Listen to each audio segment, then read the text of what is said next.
Assalamualaikum warahmatullahi wabarakatuh. Saya Irfan Pardikatama dari Teknik Elektro dengan NIM 1809075011. Di sini saya akan menjelaskan 3 soal mengenai UTS dari mata kuliah kecerdasan buatan. Sebelum melanjutkan ke soal dan jawaban, saya akan membacakan 3 poin tentang kode etik akademik. Yang pertama, saya menyatakan bahwa UTS ini saya kerjakan dengan usaha saya sendiri. Yang kedua, saya tidak menyalin jawaban dari sumber manapun. Dan yang ketiga, saya bertanggung jawab menjaga agar jawaban UTS saya tidak disalin oleh mahasiswa lain dan bertentangan saya. Bisa dilihat. Nah, selanjutnya mari kita ke soal dan jawaban.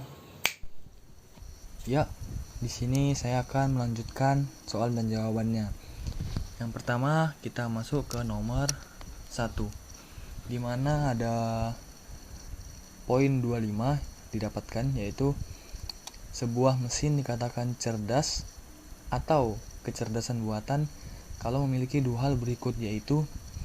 Nah, di sini teman-teman, saya menjawab jawaban yang B atau yang kedua. Kenapa demikian? Karena mesin itu dikatakan cerdas jika dia memiliki bekal pengetahuan. Sedemikian rupa bekal pengetahuan itu didapatkan dari data atau sebuah perintah yang dikirimkan atau dimasukkan ke dalam mesin tersebut oleh operator. Nah, jadi maka dapat dikatakan cerdas. Dan yang kedua, kemampuan menalar. Nah, di sini kemampuan menalar itu dapat melakukan apa saja, dan mesin tersebut dapat melakukan apa saja sesuai perintah atau data yang dimasukkan oleh operator tersebut. Jadi layaknya manusia, dapat mengerjakan segalanya sesuai perintah yang ada. Dan saya tidak memilih yang pertama. Kenapa? Karena bekal pengetahuan dan kumpulan data itu adalah dua buah yang memiliki satu arti, sama-sama memiliki makna yang sama. Dan yang ketiga, 45, di sini ada kata software terbaru, dan saya tidak setuju karena mesin cerdas itu tidak hanya dapat digunakan oleh software terbaru, melainkan yang terlama pun dapat diakses atau dapat menjadi mesin yang cerdas. Kemudian lanjut di nomor 2. Di sini ada poin juga 25. Pernyataan yang salah terkait perbedaan kecerdasan buatan dan kecerdasan alami adalah, di sini ada A, B, C, D, dan E. Ini adalah pernyataan yang salah. Yang salah di mana? Yang A pertama, buatan itu bersifat permanen. Ya, dia betul. Karena sesuai perintah yang dimasukkan, dia akan bekerja terus sampai perintah tersebut dihapuskan. Dan yang alami, mengalami perubahan, ya betul, karena bisa saja manusia tidak ingat untuk melakukan segala sesuatu. Dan yang B dapat didokumentasikan, ya, karena kecerdasan buatan dikerjakan di sebuah mesin yang bisa didokumentasikan. Nah, saya memilih yang C. Mengapa demikian? Karena pemikiran dapat digunakan secara luas. Nah, itu salah. Karena kecerdasan buatan itu hanya terbatas sesuai dari perintah atau data yang dimasukkan oleh operator. Jadi tidak bisa melebihi data yang dimasukkan. Dan yang alami ini salah juga karena terbatas, kebalikannya. Sedangkan yang alami ini mampu mencari sendiri pikirannya melalui kemampuan yang dimiliki. Dan yang D dan E salah juga. Jadi jawaban saya adalah yang C. Dan kita lanjut di nomor yang 3, memiliki 50 poin. Terdapat 3 orang dokter dan 3 orang penduduk asli yang kanibal. Mereka harus menyeberangi ke sisi sungai sebelah dengan menggunakan sebuah perahu. Perahu hanya boleh berisi 2 penumpang. Jumlah kanibal tidak boleh lebih banyak dari jumlah dokter, karena dokter tersebut dapat dimakan. Bagaimana cara menyeberangi keenam tersebut sehingga semuanya dapat selamat sampai sisi sungai yang seberangnya. Selesaikan dengan algoritma BFS dan DFS. Nah, teman-teman, di sini kita akan melanjutkan jawaban dari soal nomor 3 tersebut. Nah, di sini ada sebuah game yang bernama Dr. Cannibal River IQ, di mana kita harus menyeberangkan semua yang ada di sini, yaitu 6, ke seberang kiri. Dengan catatan, jika dokter tersebut lebih sedikit jumlahnya dibandingkan orang kanibal, maka dokter tersebut akan dimakan. Jadi sebisa mungkin dilakukan dengan betul-betul sehingga jumlahnya setiap itu tidak dimakan dokternya. Dan yang di sebelah kanan sini ada keterangan bahwa A itu dokter yang berjumlah 3, kemudian ada kanibal yang berjumlah 3 juga dengan kode B, dan yang ketiga ada C kapal jumlah 1.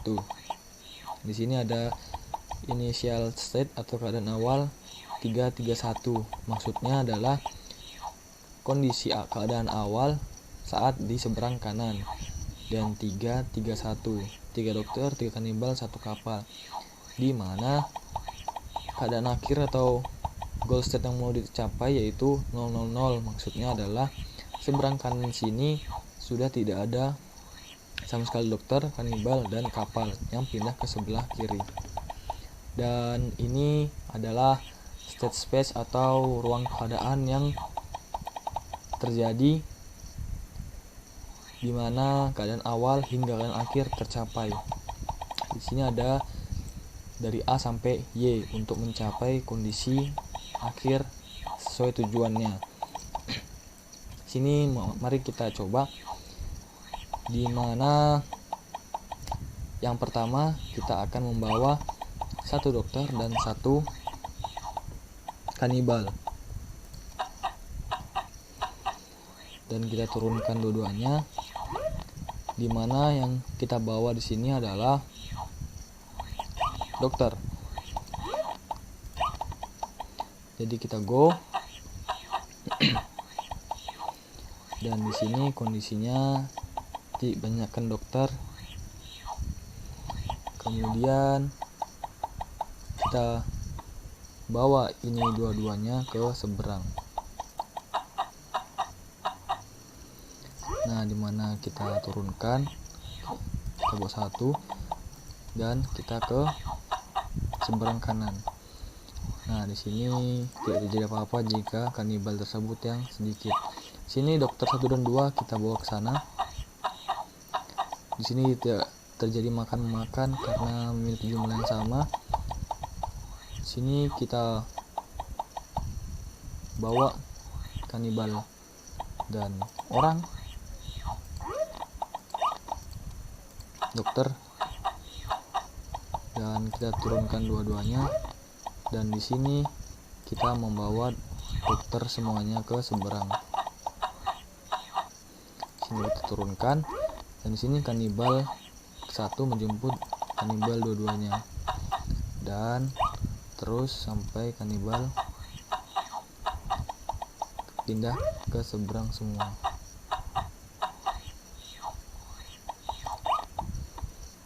Dan hasilnya sudah selesai. Nah, setelah mencapai kondisi akhir atau tujuannya, yaitu di mana di seberang kanan telah habis berpindah ke sebelah kiri.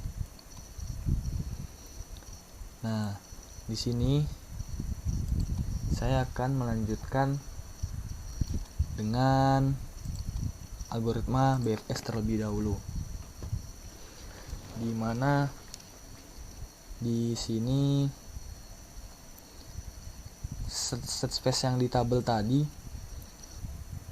diperoleh untuk membuat sebuah mode pohon atau tree dari metode BFS.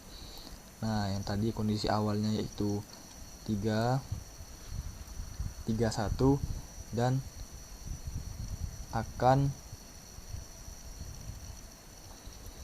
menuju ke tujuan akhir, yaitu 0, 0, 0, yaitu semua yang ada pindah ke sebelah kiri.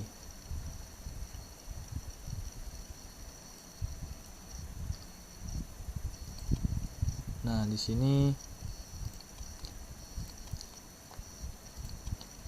saya akan menjelaskan di mana BFS itu adalah metode yang digunakan secara melebar. Nah, kondisi yang pertama 331, kemudian diperoleh 5 cara, 5 kejadian, dan diteruskan atau yang terpilih yang di tengah ini, dan dia membuat satu kejadian lagi dan terbagi menjadi 3, terpilih 1 dan membuat suatu kejadian lagi, kemudian seterusnya hingga nanti akhirnya dia ke sini, terus terjadi 4 pilihan dan yang ini, terus hingga akhirnya mendapatkan goal state atau keadaan akhir yang menjadikannya tujuan dari permainan tersebut, yaitu 0, 0, 0, atau semua komponen yang ada di game berpindah ke seberang kiri. Sini kita lanjutkan ke jawaban yang nomor 3 dengan metode DFS atau yang biasa diartikan metode dengan sesuai kedalaman. Nah, di mana di sini DFS ini sama seperti BFS yang memiliki keadaan A sampai Y. Dan pertama ada 5 keadaan yang terjadi. Nah, bedanya tadi DFS yang terpilih yaitu yang 3, 2, 0. Sedangkan di DFS ini yang terpilih yang 3, 1, 0, dan dia terpilih membuat suatu kejadian lagi, terdapat 3 hasil kejadian, dan selanjutnya sesuai tabel yang state space tadi, dan kemudian terpilih.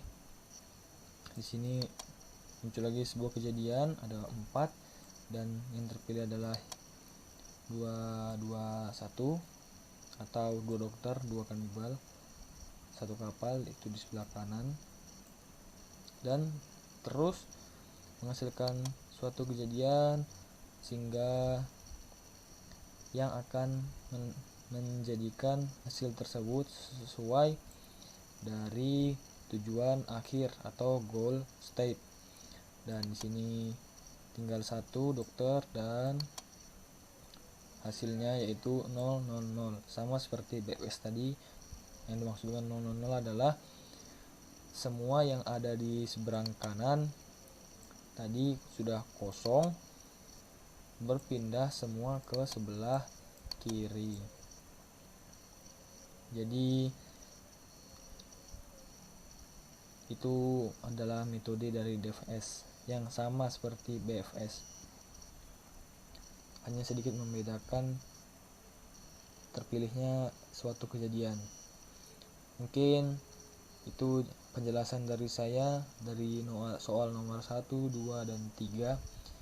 Jika ada kekurangan mohon dimaafkan, karena manusia tempatnya salah dan yang benar hanya Tuhan Yang Maha Esa. Sekian dari saya.